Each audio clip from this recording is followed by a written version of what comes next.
C'est une des premières destinations au monde pour le shopping. 5 bâtiments immenses qui couvrent une superficie de plus de 500 000 m² dans la ville de Tianjin au nord de la Chine.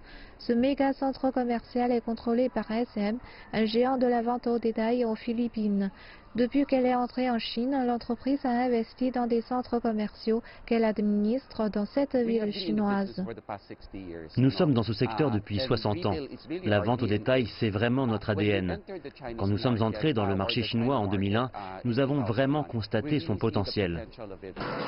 Après près de 2 années d'exploitation, le centre commercial SM de Tianjin a connu une croissance de la fréquentation de 100% année après année. Son directeur de l'exploitation a dit qu'un travail étroit avec les partenaires locaux était la clé du succès. En coopérant avec des entreprises locales, ils fournissent des services qui répondent aux besoins grandissants et diversifiés des locaux. Et le gouvernement leur vient en aide via les transports et bien plus encore. Cela va simplement continuer à croître. Donc nous voulons continuer à bénéficier de cela et nous voulons saisir toutes les opportunités que la Chine peut nous offrir.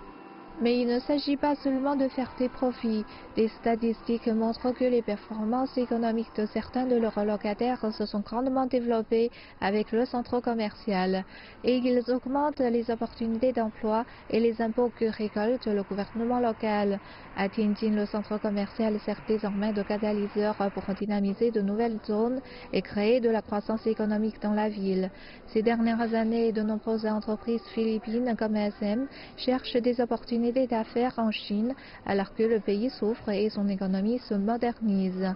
La Chine est devenue le premier partenaire commercial des Philippines et une source majeure d'investissement pour ce pays.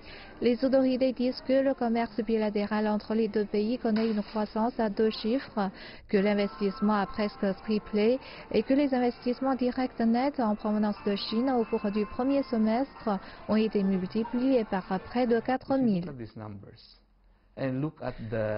Si vous regardez ces chiffres et que vous prenez en compte le leadership dont nos dirigeants ont fait preuve, les relations amicales, les échanges fréquents entre nos responsables politiques et maintenant l'engagement accru de nos entreprises privées, grâce à tout ça, nos relations sont excellentes et cela offre une plateforme pour une expansion continue de nos activités commerciales. Certains s'inscrivent dans la tendance de la réciprocité. BDO, la plus grande banque des Philippines, a ouvert un bureau en Chine pour répondre aux besoins bancaires des entreprises et des individus chinois qui investissent aux Philippines. Notre volume d'affaires a augmenté en termes d'études de marché, de conseils et de contacts. De plus en plus d'entreprises chinoises, particulièrement les PME, cherchent des opportunités commerciales aux Philippines, mais connaissent mal l'environnement légal. Nos services One Stop les aident à atteindre leurs objectifs. Les accords signés entre les deux parties ont déjà rendu l'objectif clair, piloter et promouvoir une coopération économique et commerciale rapide, stable et harmonieuse.